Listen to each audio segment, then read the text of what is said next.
Okay dear students, ना हम लोग इस प्रथम विश्व युद्ध में बहुत ही बड़ा है। हालांकि आप कहेंगे मैं इसके लिए इंपॉर्टेंट टॉपिक शब्द का प्रयोग कर रहा हूँ। हमारे सारे प्रॉब्लम को हल कर देगा। एंड हम अब तक जो आपको बताते ही आ रहे हैं, आप अब हमारा तरीका समझ रहे होंगे, इसलिए मुझे बड़ी सुविधा होगी। मतलब बहुत कंफर्टेबल इसलिए मैं फील कर रहा हूँ क्योंकि आप अगर किसी टॉपिक का बिल्कुल ही विस्तृत अध्ययन करते हैं तो that is called horizontal study. उसको उस टॉपिक का वर्टिकल स्टडी, इसे हम उस टॉपिक का लंबवत अध्ययन कहते हैं। लंबवत अध्ययन का मतलब है किसी टॉपिक के अंदर उतर कर और फिर उसके सारे पहलुओं का हम अध्ययन करें, उसे बेहतर होगा कि हम इस टॉपिक को लंबवत अध्ययन करें। अब जब हमारा एक टॉपिक पूरा हो जाता है तो आप जानते हो कि हमारे लार्जर स्कीम का हिस्सा है। और ये लार्जर स्कीम फॉलो करना पड़ेगा, तभी आप एक थिंकिंग क्रिएचर बन पाओगे, सोचने वाला प्राणी बन पाओगे। आप केवल तथ्यों का संचय करते रहोगे तो बड़ी दुर्भाग्यजनक स्थिति होती है परीक्षा भवन में कि हमारे पास तथ्य ही तथ्य होते हैं। Water water everywhere but not any drop to drink. तथ्य हमारे पास होते हैं, हमारे पास नोट्स होते हैं, हमारे पास बुक्स होते हैं, लेकिन वो क्वेश्चन का जो डिमांड होता है हम फुलफिल नहीं कर पाते हैं। वो सबसे कष्टप्रद स्थिति होती है परीक्षा में। मैं नहीं चाहता कि आपको उस स्थिति का सामना करना पड़े, इसलिए मैंने आपको लंबवत और क्षैतिज दोनों प्रकार के अध्ययन के लिए ट्रेन किया हुआ है। अब देखिए, जैसे पीछे हमने जो टॉपिक आपको अब तक का लिया हुआ टॉपिक है उसमें देखिए कितना, ये हमारा पार्ट थर्ड था। अगर हम या पार्ट सेकंड कर सकते हैं। अगर पहले पार्ट को हम लोगों ने जो पृष्ठभूमि वाला पार्ट है उसको अगर पार्ट वन का नाम देते हैं तो फिर हमारा ये पार्ट थर्ड है। अगर वैसी बात नहीं है, अगर हम पृष्ठभूमि वाले पार्ट को पृष्ठभूमि वाला पार्ट है बैकग्राउंड पार्ट का नाम दे देते हैं तो फिर ये हमारा पार्ट सेकंड होगा। तो जैसा आप चाहे डिसाइड करें उसमें कोई फर्क नहीं पड़ता। पहला हमने आपको इस क्रम में लिया था औद्योगिक क्रांति। औद्योगिक क्रांति या औद्योगिक क्रांति, क्योंकि यह औद्योगिकरण हमने ब्रिटेन कवर किया था और ब्रिटेन से इस औद्योगिकरण में पहले हमने ब्रिटेन कवर किया एंड ब्रिटेन कवर करने के बाद हम ब्रिटेन से आगे बढ़ते हुए चले गए जर्मनी, संयुक्त राज्य अमेरिका, रूस, जापान, इन पहलुओं की तरफ। तो ये इंडस्ट्रियलाइजेशन वाला टॉपिक आपने किया तो हमने पहले ही आपको एक फार्मूला दे रखा है, इसलिए आपके लिए कोई नई बात है नहीं। आपका बहुत ही सिंपल फार्मूला है जो मैंने यहाँ पर आपको कवर करवाया हुआ है कि आर्थिक परिवर्तन होता है। आर्थिक परिवर्तन सामाजिक परिवर्तन का मार्ग प्रशस्त करता है। सामाजिक परिवर्तन का आशय है बदलता हुआ वर्गीय समीकरण। जब वर्गीय समीकरण बदलता है तो एक नया वर्ग स्थापित होता है और जिसे आप विचारधारा कहते हो वह कहीं ना कहीं वर्गीय हित से भी जुड़ा हुआ होता है। हम उसके वर्गीय हित की संभावना को अस्वीकार नहीं कर सकते। तो इस कारण फिर वैचारिक परिवर्तन होता है, फिर आगे राजनीतिक परिवर्तन, सामाजिक राजनीतिक परिवर्तन, सांस्कृतिक परिवर्तन, उसका रास्ता तैयार होता चलता है। लेकिन मैंने आपको बताया कि वो सर्कुलर घूमता है, वृत्ताकार। उसको हम रेखीय नहीं माने क्योंकि सांस्कृतिक परिवर्तन वापिस समाप्त हो गया। उस फिर सांस्कृतिक परिवर्तन भी अपने ढंग से आर्थिक परिवर्तन को प्रोत्साहन देगा। ये पूरा साइकिल घूमता रहता है। उसी साइकिल में आप देखते हो कि औद्योगिकरण एक बहुत महत्वपूर्ण इकोनॉमिक चेंज हो गया। जैसे 19वीं सेंचुरी में अगर परिवर्तन की व्याख्या करनी हो तो दो ऐसी क्रांतियां हैं जिसने 19वीं सेंचुरी के इस व्यापक बदलाव को संभव बनाया। और वह व्यापक बदलाव है, एक तरफ फ्रांस की क्रांति, दूसरी तरफ औद्योगिक क्रांति। तो फ्रांस की क्रांति वाले पहलू को हम आपको पार्ट टू में डील कर चुके हैं, जिसमें हमने प्रबोधन से चर्चा आरंभ की थी। फिर हमने अमेरिकी क्रांति से आपको अवगत कराया, फिर हम फ्रांस की क्रांति पर आए, फिर 19वीं सेंचुरी की यूरोपीय क्रांति आपने कहा कि राष्ट्रवाद और उदारवाद का प्रसार, इटली और जर्मनी का राष्ट्र रूप में बनना, पुराने साम्राज्यों के समक्ष राष्ट्रवाद की चुनौतियां। ये पहलू हमने पार्ट टू में, अगर हम पृष्ठभूमि वाले पार्ट को पृष्ठभूमि वाला पार्ट नाम देते हैं तो उसे हम फिर पार्ट वन कहेंगे, अन्यथा पार्ट टू कहेंगे। उसमें हमने कवर किया। फिर पार्ट थर्ड में जब हमने उठाया तो पहला औद्योगिकरण का विस्तार, तो यही आर्थिक चेंज को प्रोत्साहन देता है। इसके बाद आपका टॉपिक ऑटोमेटिकली समाजवाद एवं मार्क्सवाद का टॉपिक आना ही था, क्योंकि आप जान रहे हो जब आर्थिक परिवर्तन होगा तो सामाजिक परिवर्तन होगा और फिर उससे एक वर्गीय समीकरण उभर कर आएगा। एक नया वर्गीय समीकरण बनेगा और नया वर्गीय समीकरण फिर एक नया वैचारिक आधार देगा। तो फिर औद्योगिक क्रांति के इसेंशियल रिजल्ट के रूप में आपने समाजवाद और मार्क्सवाद को देखा। उसके बाद हमने नेक्स्ट टॉपिक आपका साम्राज्यवाद, ये भी इनसे जुड़ा हुआ है। अब हम आ गए प्रथम विषय। प्रथम विषय, प्रथम विषय। अब ये चारों टॉपिक एक दूसरे से लिंक है। आपने अगर इस टॉपिक को पहले वर्टिकल अध्ययन किया तो जब इससे आप इस पर बढ़े तो इसका और इसका ऑरिजेंटल अध्ययन किया। फिर आप इससे बढ़े तो ये पहलू भी और ये पहलू भी इसका आधार निर्मित करता है। और फिर ये तीनों है, ये प्रथम विश्व युद्ध का आधार निर्मित करता है। प्रथम विश्व युद्ध का आधार यही तीनों निर्मित नहीं करते बल्कि आपका पार्ट टू भी निर्मित करता है। तो चूंकि पार्ट टू इसका निर्मित कर रहा है, इसीलिए एक महत्वपूर्ण इतिहासकार, एक महत्वपूर्ण विद्वान है, उनका नाम है एरिक हॉफबॉम। आपके लिए जरूरी नहीं कि आप नाम याद रखें, इन्होंने बड़ी इंटरेस्टिंग बात कही है जो मैं आपसे, हॉफबॉम, दिलचस्प बात कही जो मैं आपसे बस शेयर करना चाहता हूँ।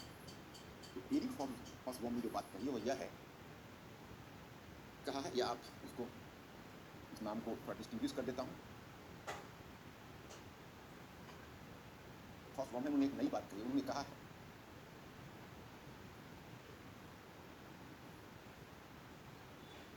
ऑक्सफोर्ड ने कहा है, इसके लिए टर्म लाया है लॉन्ग 19 सेंचुरी, इंग्लिश में कहा है लॉन्ग 19 सेंचुरी। अब इनका मानना है कि लॉन्ग 19 सेंचुरी से हमारा आशय है कि मानकर चलते हैं कि इतनी बड़ी सेंचुरी है जो 1801 से शुरू हुई और 1914 तक चली, मतलब वो फर्स्ट वर्ल्ड वॉर के बाद तब वे 19 सेंचुरी का अंत मानते हैं, क्योंकि उनका यह मानना है कि 19 सेंचुरी में जो विभिन्न प्रकार के राजनीतिक, आर्थिक और सामाजिक अंतर्विरोध उभर रहे हैं, उन्हीं अंतर्विरोधों का परिणाम होगा फर्स्ट वर्ल्ड वॉर। तो फर्स्ट वर्ल्ड वॉर की जड़ 19 सेंचुरी में है, इसलिए 19 सेंचुरी की समाप्ति फर्स्ट वर्ल्ड वॉर से हुआ, उनका यह मानना है। और इतना ही नहीं बल्कि एक दूसरा नाम भी उन्होंने दिया है, that is characterised as short 20th century.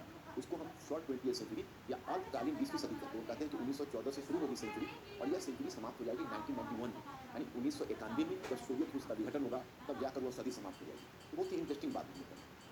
अब पीछे जितनी भी आप देखते आ रहे हैं वो सब अंतर्विरोध है और ये सब आकर यहाँ मिलेंगे, तब होगा फर्स्ट वर्ल्ड वॉर। और वही फर्स्ट वर्ल्ड वॉर का टॉपिक आपको कवर करना है। मैं कोशिश करता हूँ कि मुद्दे आपको याद दिला दूँ, लेकिन लास्ट में आपको याद होगा मैंने एक डायग्राम आपको बताया था, जैसे इधर से मैंने राष्ट्रवाद को याद करी और मैंने बताया जैसे फ्रांस की क्रांति, तो फ्रांस की क्रांति के बाद राष्ट्रवाद और राष्ट्रवाद ने उग्र राष्ट्रवाद का रूप लिया। इधर मैंने बताया औद्योगिक क्रांति से तीन हमने एरो निकाला। एक निकाला औद्योगिक क्रांति का मतलब हुआ बाजार की जरूरत, बाजार चाहिए, और दूसरा हमने निकाला मध्य वर्ग का सशक्त होना, और तीसरा औद्योगिक सर्वहारा वर्ग यानी औद्योगिक श्रमिक वर्ग का अस्तित्व। तो फिर मैंने बाजार की जरूरत को एरो लगा के साम्राज्यवाद डाल दिया, मध्य वर्ग का सशक्त होना राष्ट्रवाद, क्योंकि मध्य वर्गीय विचारधारा के उसमें राष्ट्रवाद स्थापित हो गया, और जो एक नया वर्ग औद्योगिक श्रमिक वर्ग आया उसको मैंने उग्र समाजवाद के रूप में मार्क्सवाद डाल दिया। अब हमने बताया कि देखो इन सबके बीच जो टकराहट हुई वो आगे चलकर फर्स्ट वर्ल्ड वॉर हो गई। ये सभी एक दूसरे से जुड़े। आप लोगों को करना यह है कि प्रत्येक टॉपिक को वर्टिकली पढ़ के थोड़ा सा सोचना है, और आप देखोगे जो मेरा स्टडी मटेरियल है उसको आप आधार बनाना। लास्ट में मैं थोड़ा सा सोचने की चीज़ आपको बोलूँगा, फूड फॉर थॉट उसका नाम है। तो उस पर अगर थोड़ा सा सोचते हो उससे आपकी सोचने की प्रवृत्ति बढ़ेगी। और वर्ल्ड हिस्ट्री बहुत इंटरेस्टिंग है। आप ये हम समझ आ रही वर्ल्ड हिस्ट्री है, मैं इतना प्रेशर क्यों नहीं, क्योंकि वर्ल्ड हिस्ट्री मैंने पहले ही दिन क्लास में आपको बताया था कि मैं दो पर्पज से पढ़ा रहा हूँ। एक तो एग्जाम में आपको जो क्वेश्चन मिलेंगे तो मिलेंगे ही, फिर आम क़यामत गुठलियों के बाद फर्स्ट आपको वर्ल्ड हिस्ट्री पढ़ने, विश्व इतिहास पढ़ने से जनरल स्टडीज़ के बाकी जो अंश हैं उन सबके दरवाजे खुले, क्योंकि विश्व इतिहास से अध्ययन से बाकी आपके जो पाठ हैं उनके भी दरवाजे खोलेंगे। इसलिए मैं चाहूँगा कि आप इस विश्व इतिहास वाले पाठ का अध्ययन अवश्य करें। तो चलिए आप इसे देख रहे हो। अब हम आते हैं फर्स्ट वर्ल्ड वॉर वाले टॉपिक को। कल आपको इंट्रोडक्टरी लाइन मिलता है, प्रथम विश्व युद्ध उग्र राष्ट्रवाद, साम्राज्यवाद और सैन्यवाद का परिणाम। तो उग्र राष्ट्रवाद आपने देखा, फ्रांस की क्रांति में राष्ट्रवाद को जन्म दिया। तो राष्ट्रवाद पहले लिबरेटिंग फोर्स, कब वह ऑपरेसिव फोर्स बन गया, कब वो इंपेलिज्म से जुड़ गया, उसकी भी अपनी एक कहानी।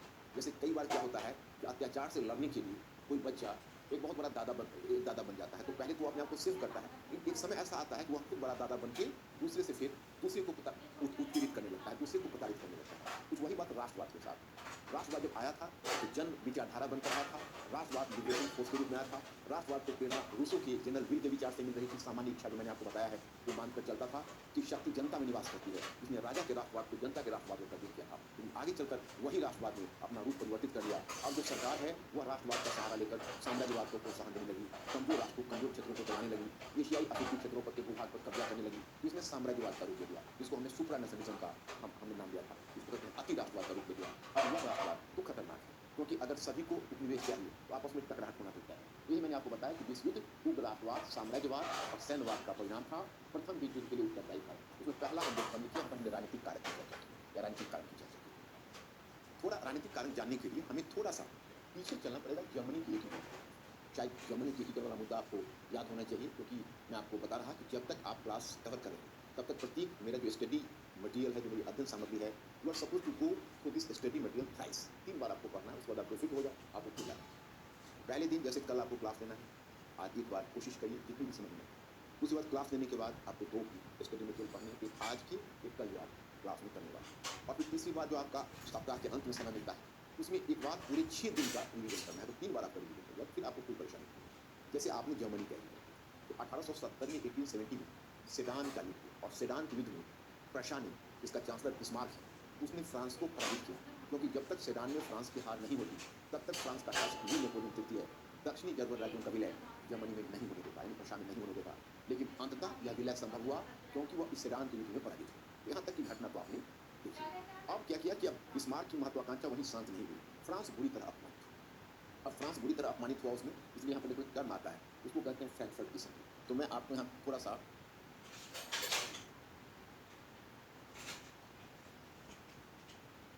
प्रथम विश्व युद्ध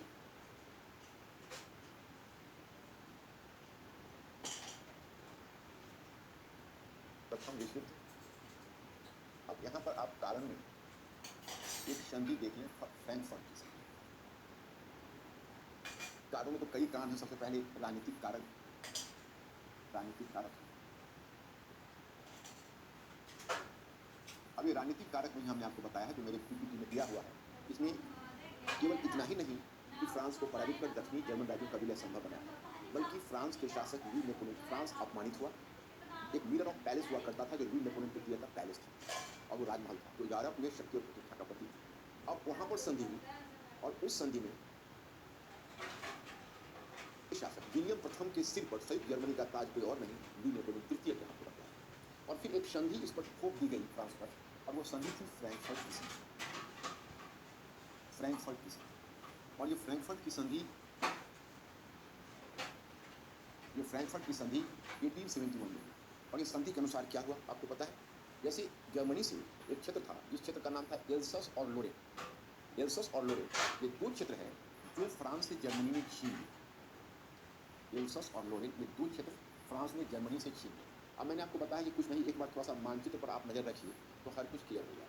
जैसे अब आप अगर एक मानचित्र को ही लेते हैं, तो ये फ्रांस है और ये जर्मनी जगह है जिसको राइन क्षेत्र कहते हैं। यहीं पर एल्सस और लोरेन का क्षेत्र है, और इस एल्सस और लोरेन के क्षेत्र पर जर्मनी का कब्जा हो जाएगा। फ्रांस अपमानित होगा, अपना भूभाग गवाएगा। और सबसे बड़ी बात है कि सेडान के युद्ध के बाद यूरोप ने एक स्वामी को खो दिया, एक दूसरे स्वामी को प्राप्त कर लिया। आप याद करिए कि जर्मनी के एकीकरण से बचा जा रहा था वेस्टफालिया की संधि के समय से। मध्य यूरोप में ये एक लेटा हुआ सोया हुआ शैतान था। जिस दिन ये सोया हुआ शैतान जग जाता, एकीकृत हो जाता, उस दिन यूरोप में सबसे पावरफुल हो जाता। और मैं आपको बैलेंस ऑफ पावर का कॉन्सेप्ट को समझा ही चुका हूँ, जिसे लेकर ब्रिटेन काफी इसको लेकर ब्रिटेन काफी चिंतित होता था। तो ब्रिटिश प्रधानमंत्री डिजेरी ने जर्मनी को एकीकरण देखने के बाद कहा, यह फ्रांस की क्रांति से भी बड़ी है।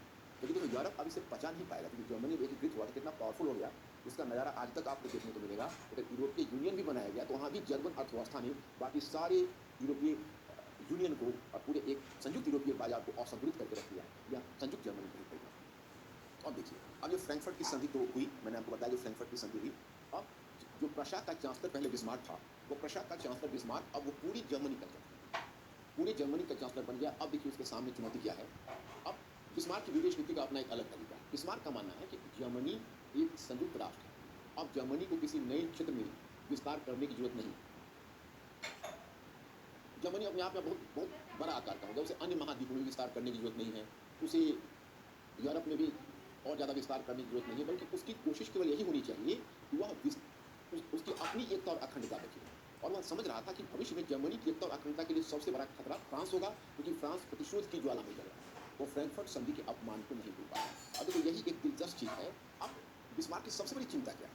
बिस्मार्क यह समझता है कि अगर फ्रांस ने प्रतिशोध लिया तो जर्मनी की एकता और अखंडता बाधित हो जाएगी। तो दूसरा तरीका उसने कोशिश की कि चलो न रहेगा बांस न बजेगी बांसुरी, फ्रांस को हम इतना मजबूर कर देते हैं कि फ्रांस कभी जर्मनी से प्रतिशोध लेने की बात सोच नहीं सकता। उसने एकमात्र मोटो यह बनाया कि यूरोप में फ्रांस को कंप्लीटली अलग थलग करते थे, पूरी तरह से उसे अलग थलग करते थे। कोई उसका मित्र राज्य होगा ही नहीं, वो हिम्मत कैसे जुटाएगा जर्मनी से बदला लेगा। तो अब बिस्मार्क की पूरी जो फॉरेन पॉलिसी है, वैसे बिस्मार्क की फॉरेन पॉलिसी के दो पार्ट। उसका पहला फॉरेन पॉलिसी का पार्ट है 1862 से लेकर 70 तक, जब उसने जर्मनी के एकीकरण को समझा। अब जब जर्मनी का एकीकरण हो गया, तो एक दिलचस्प चीज़ है, आप याद करिए कि जिसमें यूरोपीय व्यवस्था कायम थी, टूट रही थी, मतलब कायम नहीं थी, पूरी तरह टूट रही थी, लेकिन पूरी तरह नहीं टूटी थी। तो उस समय बिस्मार्क जब प्रशा का चांसलर बना था, जब उसने जर्मनी के एकीकरण के लिए प्रयास किया था, उसकी कोशिश क्या थी? उसकी कोशिश थी कि अब यूरोपीय व्यवस्था को तोड़ दें और तोड़कर हम जर्मनी के एकीकरण का रास्ता निकालें। तो उस समय वह परिवर्तनकारी शक्ति की भूमिका निभा रहा था। अब जब जर्मनी का एकीकरण हो गया था, तो चाहता था अब यूरोप में निरंतरता बनी रहे, अब परिवर्तन ना हो, अब युद्ध ना हो, अब छीना झपटी ना हो। वह चाहता था अब यह व्यवस्था कायम रहे। जैसे वो उसी तरह की बात है कि कोई बहुत बड़े रो में खड़ा होता है, कई बार देखते टिकट खिड़की पर जाने के लिए, तो पहले पीछे खड़ा होता है, तो धक्का मुक्की करके फिर अपना पोजीशन जस्ट विंडो के पास बना लेता है। अब जब विंडो के पास उसने अपना पोजीशन बना लिया, तब वह लगता है फिर व्यवस्था का संरक्षक बन जाता है, और फिर बाकी लोगों को देश देने लगता है कि आप सभी लोग अपनी पंक्ति और पंक्तिबद्ध होकर आइए, लाइन से आइए। कुछ वही भूमिका बिस्मार्क भी निभाना चाह रहा है कि अब यूरोप में बदलाव ना हो, और उसकी कोशिश यह थी कि फ्रांस तभी यूरोपीय राजनीति में अलग थलग होगा जब किसी यूरोपीय देश से उसकी दोस्ती ना होगी, और दोस्ती इस स्थिति में नहीं होगी तो हम जर्मनी के साथ ही सारे पावर्स को उलझा दें। तो अब जर्मनी में अब आप यूरोप में पावर को काउंट करिए, तो एक पावर है ब्रिटेन एक पावर है, दूसरा पावर है फ्रांस, तीसरा जर्मनी, चौथा ऑस्ट्रिया, पांचवा रूस और छठा इटली। 6 पावर।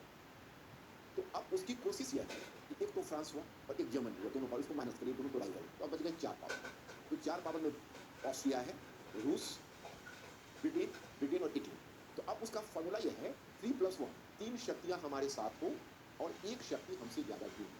मतलब कि जो 3 शक्तियां हो, 3 पावर्स वो हमारे साथ इन्वॉल्व हो, लेकिन जो एक पावर है वो हमसे ज़्यादा दूर ना हो, क्योंकि उसे लगता था कि हमसे ज़्यादा दूर हो जाएगा तो हम फिर अलग थलग कर।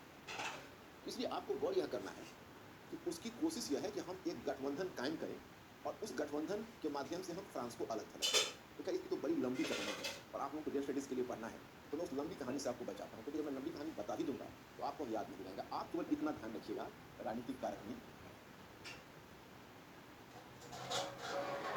कारक में बस आप इतना याद रखिएगा कि जर्मनी के एकीकरण के पश्चात जर्मनी के एकीकरण के पश्चात एकीकरण के पश्चात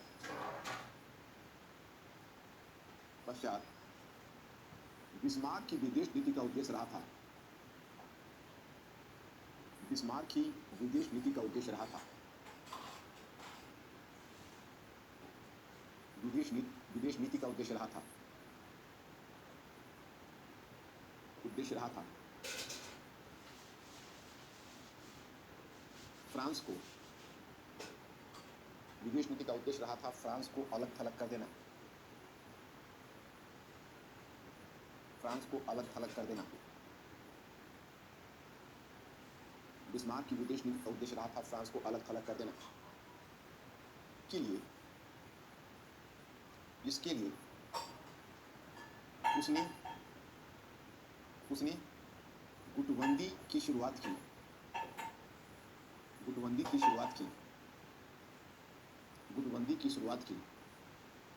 की तथा 1882 तक 1882 तक जर्मनी, ऑस्ट्रिया एवं इटली के गुट का निर्माण। मतलब अब इसकी भी एक मैंने बताया कि बहुत दिलचस्प कहानी है, लेकिन अब अगर मैं उस कहानी में जाऊंगा तो एक बहुत लंबी कहानी हो जाएगी और आपको उसमें याद रखने में मुश्किल है। आप सम टोटल समझिए, उसकी कोशिश यह है कि हम एक ऐसा ग्रुप बनाएं जो जर्मनी के साथ कुछ यूरोपीय देश हों और फ्रांस के साथ कोई भी ना हो। तो वो जैसे सबसे पहले ऑस्ट्रिया को लिया, ऑस्ट्रिया से वो वैसे भी जर्मनी थोड़ा सा इसलिए लगाव महसूस करता था कि ऑस्ट्रियाई साम्राज्य एक विशाल साम्राज्य था और उसमें सबसे बड़ी जनसंख्या जर्मन जनसंख्या थी, तो उसने ऑस्ट्रिया को अपने खेमे में डाला बड़ी चालाकी से, क्योंकि 1878 में एक बर्लिन कांग्रेस का आयोजन था, क्योंकि वहाँ पर बाल्कन क्षेत्र जिसे आप कहते हो, बाल्कन क्षेत्र जो हमने चर्चा राष्ट्रवाद वाले में की है, वहाँ पर 2 शक्तियों के हित आपस में टकराया। तो 2 शक्तियाँ थी, एक शक्ति रूस थी और दूसरी शक्ति ऑस्ट्रिया थी। अब यह कहानी तो थोड़ी मुझे बतानी पड़ेगी, नहीं तो आपसे राज्य वो हत्याकांड नहीं समझ पाएगी। हालांकि पीछे भी जहाँ मैंने बाल्कन प्रश्न की चर्चा की होगी राष्ट्रवाद वाले में, वहाँ मैंने आपको बताया होगा। इसमें ऐसा है कि रूस एक स्लाव, जैसे अलग अलग मत समूह के लोग हैं, जर्मन है, मदियार है, स्लाव, रूथेन्स, रोम, बल्गान, तो बहुत सारी जनसंख्या, पोल, तो ये सब बहुत सारे नस्ल के लोग मत समूह के लोग वहाँ पर हैं। तो उसमें स्लाव जनसंख्या एक अच्छी खासी जनसंख्या है। जर्मन और मदियार के बाद ऑस्ट्रियाई साम्राज्य में स्लाव है। उधर एक अच्छी खासी स्लाव जनसंख्या ऑटोमन साम्राज्य के अंतर्गत है, जिसके पीछे हमने चर्चा की। और ऑटोमन साम्राज्य से ही एक निकला हुआ राज्य था सर्बिया, उसका नाम सर्बिया था। अब वो जो सर्बिया राज्य है वो स्लाव जनसंख्या वाला राज्य। और रूस पूरे यूरोप में अगर आप कहेंगे तो रूस सबसे बड़ा स्लाव राष्ट्र है, क्योंकि आज भी आपने देखा कि सोवियत रूस का जब विघटन हो गया, आज सोवियत रूस जहाँ था वहाँ 15 गणतंत्र हैं। 15 गणतंत्रों में रूसी गणतंत्र सबसे बड़ा है, 2/3 क्षेत्र आज भी रूसी गणतंत्र है ये सोवियत रूस का, और वो स्लाव बहुल क्षेत्र। तो रूस अपने आप को स्लावों का मुखिया मानता था, तो उसने सर्बिया की पीठ थपथपा दी थी कि तुम बाल्कन क्षेत्र में, बाल्कन क्षेत्र कहते हैं ईस्टर्न यूरोप के क्षेत्र, कि आप बाल्कन क्षेत्र में एक अक्षीय सब स्लाववादी आंदोलन, सब स्लाववादी आंदोलन का मतलब होता है पैन स्लैब मूवमेंट, और वो पैन स्लैब मूवमेंट में यह होता है कि पूरी स्लाव जनसंख्या को मिलाकर एक हम विशाल स्लाव राष्ट्र की स्थापना। तो इस प्रकार का प्रोपेगेंडा शुरू किया सर्बिया ने रूस के कर, रूस के पीठ थपथपा माने। ओके, तो इससे क्या हुआ कि ऑस्ट्रिया को लगता था कि भाई टारगेट तो ले रहे हैं ऑटोमन साम्राज्य को, लेकिन सवाल यह है कि अगर ऑटोमन साम्राज्य के घर शीशे का था तो स्वयं हैसबर्ग साम्राज्य का घर भी तो शीशे का था। वह अगर बहुभाषा भाषी बहुनस्लीय था तो ऑस्ट्रियाई साम्राज्य या हैसबर्ग साम्राज्य भी बहुभाषा भाषी और नस्लीय था। तो इसे लगता था कहीं कि अगर रूसी साम्राज्य टूटा, अगर ऑटोमन साम्राज्य विघटित होगा, इसके स्लाव अलग होंगे तो हमारे स्लाव की भी आकांक्षा जग जाएगी और फिर हमारे स्लाव भी अलगाव की मांग करेंगे और फिर हमारा साम्राज्य भी टूटेगा। समझ रहा था कि अब पूरा गेम रूस का है, जिसने जानबूझकर अपने शिष्य सर्बिया को उकसा रखा है और सर्बिया बार बार अखिल स्लाववादी आंदोलन छेड़कर हमें मजबूर करने की कोशिश कर रहा है। तो इसीलिए आप समझ सकते हो कि ऑस्ट्रिया की तरफ और रूस समर्थित सर्बिया के बीच, जैसे अगर आप मानचित्र पर देखोगे तो आपको दिख जाएगा बाल्कन चित्र में रूस है, रूस जहाँ समाप्त होता है उसके बाद यह ऑटोमन साम्राज्य के ऊपर में इधर हैब्सबर्ग साम्राज्य है, ऑटोमन साम्राज्य इधर उधर हैब्सबर्ग साम्राज्य, इसी में वो सब बाल्कन क्षेत्र कहलाते हैं जो रूस के ऑटोमन साम्राज्य और हैब्सबर्ग साम्राज्य के बीच है। इसी में सर्बिया का राज्य मैंने पीछे आपको दिखाया होगा राष्ट्रवाद वाले प्रोजेक्ट।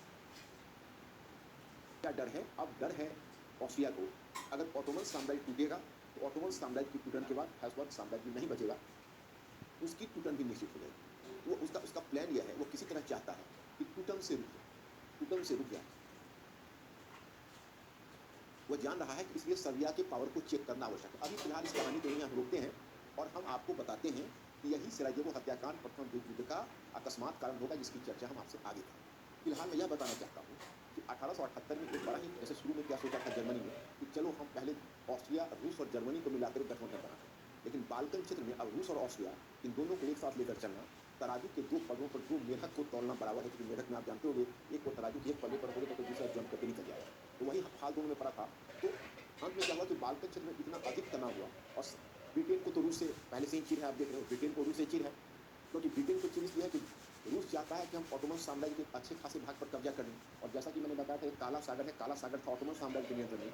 इन काला सागर में दो जल डमरू मध्य थे, बास्फोरस और डार्डेनस। तो रूस चाहता था अगर ये दोनों जल डमरू मध्य पर हमारा कब्जा हो जाए तो हम सीधे काला सागर से अपने जहाज को निकालकर भूमध्य सागर में ले आएंगे। और आप ब्रिटेन का लोकेशन देख ही रहे हो कि अटलांटिक और भूमध्य सागर के यही मुहाने पर, दोनों के मुहाने पर वो बैठा हुआ है, और उसको भूमध्य सागर उसको आने के लिए पहले भूमध्य सागर से लाल सागर या फारस की खाड़ी के रास्ते जाना पड़ेगा, तब वो अपने सबसे महत्वपूर्ण साम्राज्य भारत तक पहुंच पाएगा। तो उसे डर है कि अगर रूस जैसा शरारती तत्व काला सागर से भूमध्य सागर में आ गया तो वह उधर भारत को प्राप्त करने के लिए अफगानिस्तान से भारत की तरफ चढ़ने की कोशिश करेगा, या फिर तिब्बत साइड से, क्योंकि उसका तो बहुत बड़ा विस्तार था, और हम जब बचाव के लिए जाना चाहेंगे तो हमें भूमध्य सागर के मुहाने पर रोक देगा, क्योंकि उसका युद्ध पोत खड़ा होगा।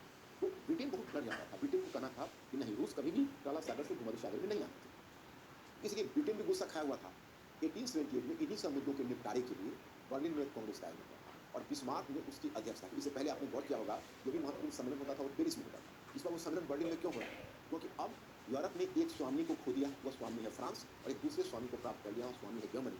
तो कहा जाता है कि वही बर्लिन कांग्रेस में ही एक टर्म आता है इंग्लिश में जिसको कहते हैं जिंगोइज्म, जिंगोइज्म कहते हैं राष्ट्रवाद, उग्र राष्ट्रवाद। जिंगोइज्म का मतलब राष्ट्रवाद का जो अतिवादी रूप है उसे जिंगोइज्म। वो जिंगोइज्म शब्द इसी बर्लिन कांग्रेस में जन्म लिया था। कहा जाता है कि उस समय जब गेस्ट अतिथि लोग आ रहे थे तो उनके स्वागत में, क्योंकि जब काफ़ी व्यवस्था थी उसमें रिकॉर्ड प्लेयर, उसमें बहुत नई चीज़ थी, उस पर जो सॉन्ग प्ले हो रहा था, तो रिकॉर्ड प्लेयर पर जो सॉन्ग प्ले हो रहा था उसमें जिंग जिंग की आवाज़ निकलती थी, उसी से जिंगोइज्म शब्द चल रहा है। तो उसमें बिस्मार्क जब चेयर पर बैठता है अध्यक्षता के लिए, तो बिस्मार्क वहाँ पर न्यूट्रल पंच नहीं, जिसको कहते हो ईमानदार पंच या neutral broker, he didn't play the role of a neutral broker. वो पावर पॉलिटिक्स खेल रहा है कि किसको मित्र बनाऊं किसको छोड़ूं।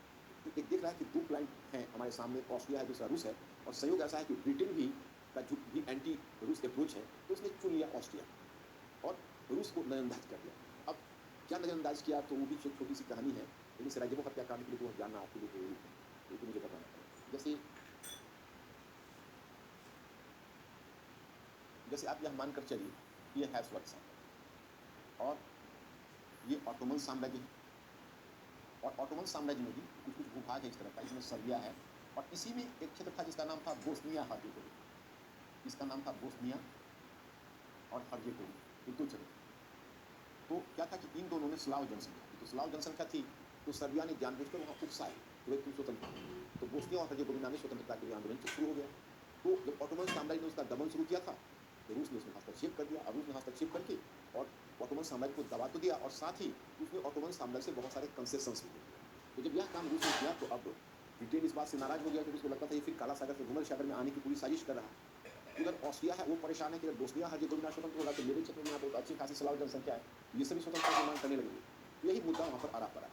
तो जब बर्लिन कांग्रेस में बोस्निया और हर्जेगोविना के भविष्य का निर्णय करना है कि इसे क्या करना है, स्वतंत्र करना है या ऑटोनोमस साम्राज्य रहने देना है, तो इतना आप ही समझ सकते हो कि नॉर्मल पंचायत यह होनी चाहिए थी, या तो बोस्निया हर्जेगोविना को ऑटोनोमस साम्राज्य के अंतर्गत ही छोड़ दिया जाता, ओके, और या फिर बोस्निया हर्जेगोविना को ऑटोमन साम्राज्य के अंतर्गत ही स्वायत्त क्षेत्र बना दिया जाता, यानी ऑटोनोमस को ऑटोनोमस को दिलवा दी जाती ताकि वो संतुष्ट हो जाए।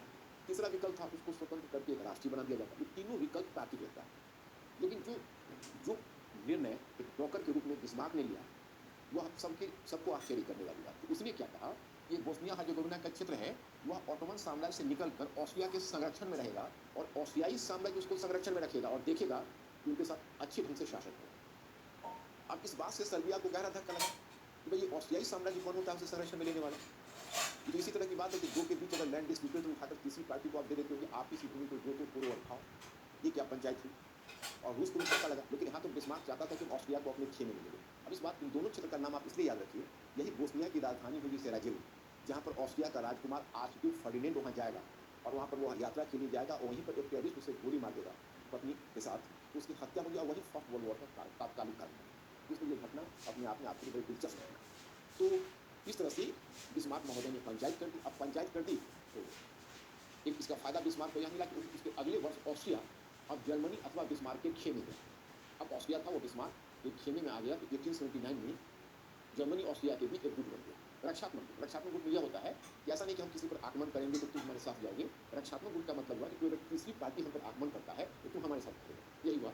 इसको डिफेंसिव गुट बोलते हैं। तो ये दो के बीच हो गई। अब बिस्मार्क की नजर थी इटली के ऊपर, इटली भी हमारे खेमे में आ गया। इटली, खैर उसमें भी एक छोटी सी कहानी है, परंतु उस कहानी को मैं नहीं इलाबोरेट करना चाहूँगा कि आपके ऊपर बर्डन बढ़ जाएगा। फिलहाल इतना ही समझ लें कि इटली भी 1882 तक जर्मनी के खेमे में आ गया और 3 राष्ट्रों की एक रक्षात्मक संधि हो गई, जर्मनी ऑस्ट्रिया हो गई, इधर गुट बन गया। अब गुट बन गया तो बिस्मार्क थोड़ा चिंतित तो जरूर है कि चलो रूस कहीं ज़्यादा आहत ना हो जाए, और बिस्मार्क की एक नज़र इस बात पर भी है कि रूस कहीं फ्रांस के खेमे में ना चला जाए। लेकिन खैर अब 1890 तक, मतलब बिस्मार्क प्रशा का चांसलर 1862 से 1870 तक रहता है, 62 से 70 तक 8 वर्ष। और फिर जर्मनी का यूनिफिकेशन होने के बाद वो सीधे 20 वर्ष तक जर्मन चाहता है। तो 20 वर्षों तक वो जर्मन चांसलर रहा। तो इसी क्रम में 1890 में दुर्भाग्य क्या हुआ बिस्मार्क का, कि बिस्मार्क का दुर्भाग्य यह हुआ,